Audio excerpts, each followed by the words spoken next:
Welcome to Timeless Learning, the channel where we teach in-demand tech skills that never go out of style. Before we jump in, make sure you like, subscribe, and turn on notifications, so you'll always catch our next big lesson on data, tech, and the future of work. Hello everybody! In this lesson, we're going to be learning about the select statement in MySQL. The select statement is used to work with columns and specify what columns you want to see in your output. The first thing that we need to do is open up a tab or an editor window. So let's come right up here to the left-hand side, and we're going to create a new tab. And I'm going to zoom in just a little. Now, what we need to do is we need to select the actual table that we're going to be querying off of. If you remember from the very first lesson when we set everything up, we came over here and we right-clicked and did select rows limit 1000. We're not going to do that. We're going to actually write it out. So what we need to do to select that table, the employee demographics table, is we need to select everything. That's what the star means. The star means everything, all tables, all rows. Now we do have a limit on here. We have a limit to 1000 rows. So if we had a table that had 50,000 rows, this limiter would be an issue. It would still limit it to 1000 rows. We would have to change that to 2000, 5000, probably all the way up to 50,000 if we wanted to view everything. If we had, say, 1,000,000 rows, we would need to come up here and say don't limit, and it would give us 1,000,000 rows.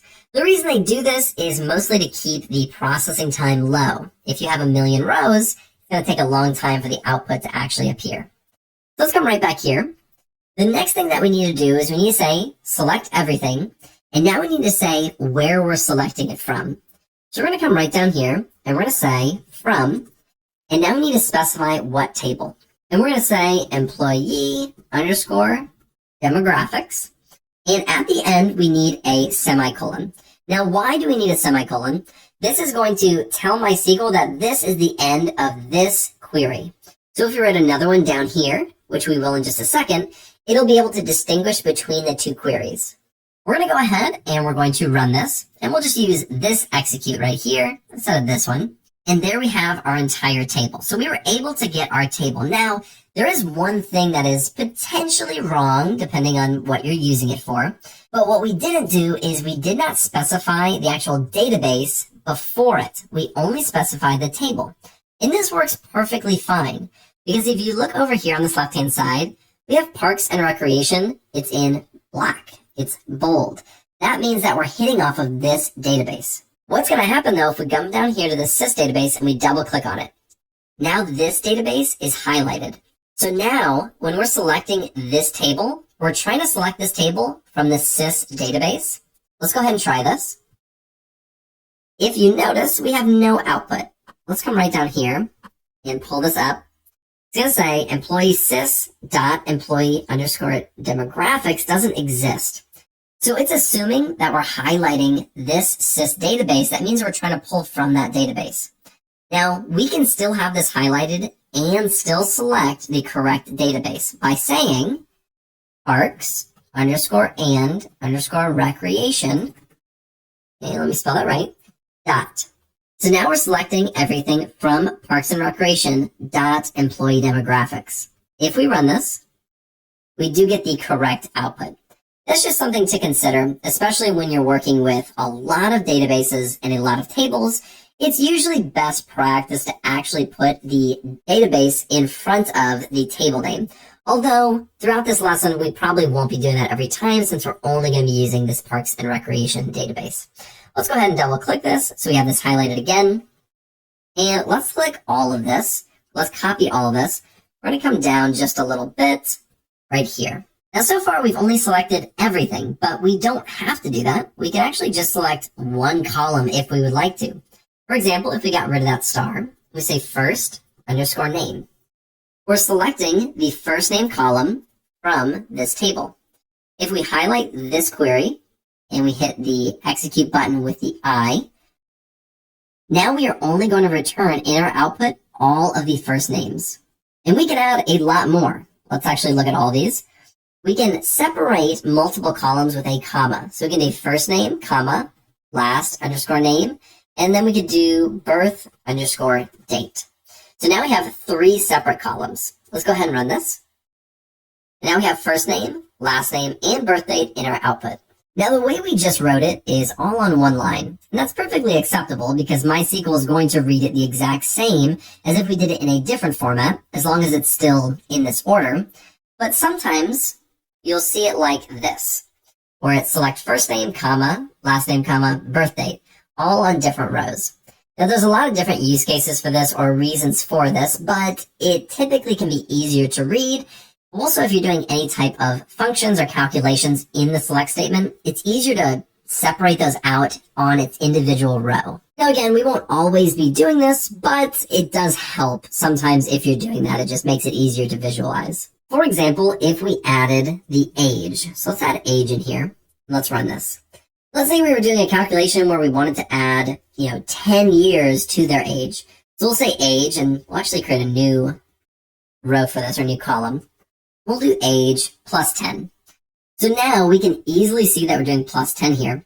And this is another thing that you can do in the select statement, things like calculations. So if we go up here and we run this, we'll now have an age column, but we'll also have an age plus 10 column where it just adds 10 to the age.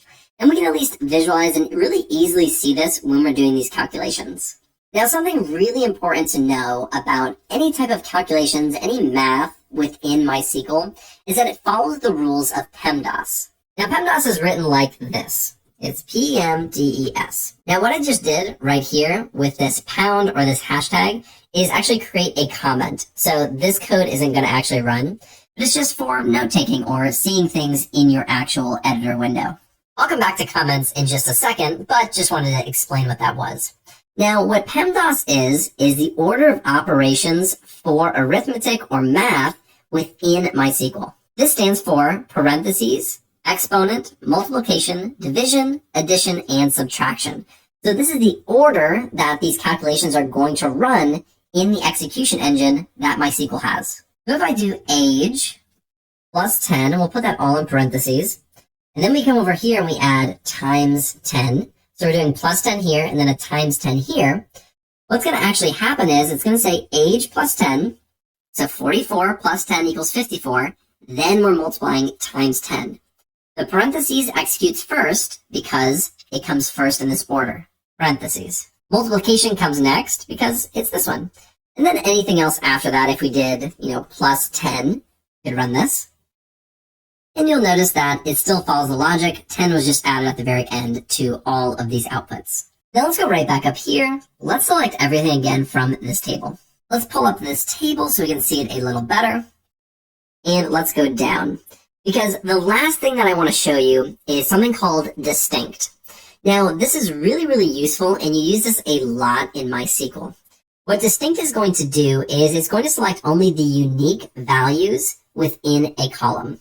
Let's go ahead and copy this employee demographics, bring it right down here. Let's say select, and let's do first underscore name. So now we're just selecting the first name. Let's come right down here. There we go.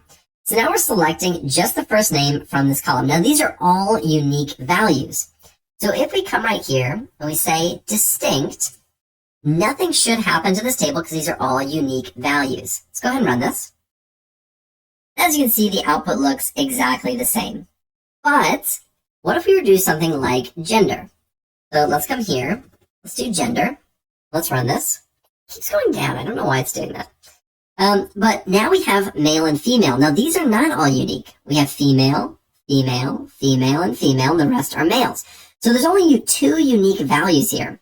So if we come right here and we say distinct gender, now there should only be two in the output, male and female. Let's go ahead and run this. So now we get male and female in our output. Now this works perfectly in one column, but what happens if we have two columns? So let's do first underscore name, comma, gender. Let's go ahead and run this. Now the combination of first name and gender are no longer unique. Now Leslie and female are being grouped together, and it's taking the distinct between both of these columns. So when we're only working with gender, it's only looking at this one column for both male and female, so it reduces it down to the only two unique values. But because we add the first name, all of these values are unique, so therefore the name plus the gender combination is always going to be unique. The very last thing that I want to show you in this lesson doesn't actually pertain to the select statement, but I want to save this code. Let's say we wanted to update this or upload this into our GitHub or save this and send it to somebody. We can do that. We can save it by clicking this Save button right here. I'm going to go ahead and click this. And now we're in our MySQL Beginner Series folder. I'm just going to save this. I can save this as anything I want. So I'm going to say 2.select statement tutorial. So now when I save this, you'll notice that the name gets changed up here to 2.select statement tutorial. Let's exit out of this. I'm going to open up, and now I'm going to come here to the select statement tutorial. I'm going to open it, and now I have our code again, exactly as we had it written before.